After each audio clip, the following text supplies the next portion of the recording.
একজন বয়স্ক আইনজীবী ট্রেনে উঠেছেন। বগিতে তিনি একাই ছিলেন। হঠাৎ 12 জন যুবক চলন্ত ট্রেনের ওই বগিতে উঠে চিৎকার করে গান গাচ্ছিল, ছুরি দিয়ে আম কেটে খাচ্ছিল।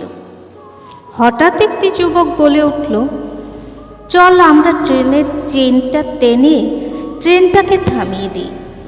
দ্বিতীয় যুবক বলল, না দোস্ত, লেখা আছে 570 টাকা জরিমানা, অনাদায়ে 6 মাস জেল। প্রথম যুবক বলল, আমরা 100 টাকা করে চাঁদা তুলি, 1200 টাকা হবে, 500 টাকা টিটিকে দেব, আর বাকি 700 টাকা দিয়ে আমরা লাঞ্চ করব। চলো আমরা মজা করি। বলে 1200 টাকা তুলে প্রথম যুবকের পকেটে রাখল। তৃতীয় যুবক বলল, দোস্ত, আমরা চেন টেনে ওই লোকটাকে দেখিয়ে দিলে 500 টাকাও বাঁচলো, আবার মজা করাও হলো। আমরা 12 জনের সাক্ষী দিলে টিটিও মেনে যাবে। বয়স্ক আইনজীবী বলল, বাবা, তোমরা আমার ছেলের বয়সী, কেন আমাকে বিপদের মধ্যে ফেলবে? যুবকগুলো বৃদ্ধের অনুরোধ অবজ্ঞা করে চেনটা টান দিতেই টিটি এসে জিজ্ঞাসা করলো, কে চেন টেনেছে? যুবকগুলো বৃদ্ধকে দেখিয়ে বলল, ওই চাচা চেন টেনেছে।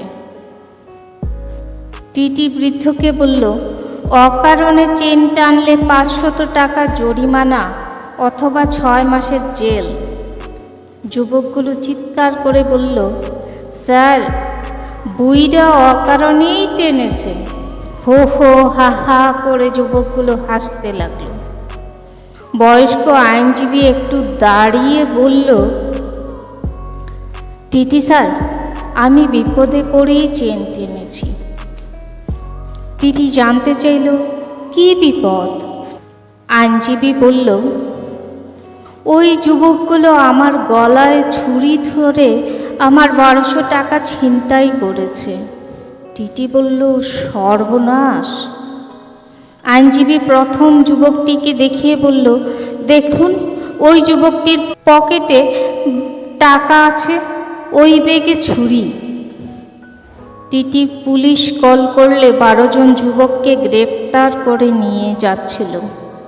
তখন বৃদ্ধ আইনজীবী তার পাকা চুল আর দাড়ি দেখিয়ে যুবকগুলোকে বলল, আমি আইনজীবী, আর এইগুলো বাতাসে পাকেনি। কি বুঝলেন গল্পটা থেকে? অন্যকে ফাঁদে ফেলতে গেলে সেই ফাঁদে নিজেকেই পড়তে হতে পারে। বন্ধু, ভাবিয়া করিও কাজ, করিয়া ভাবিও না।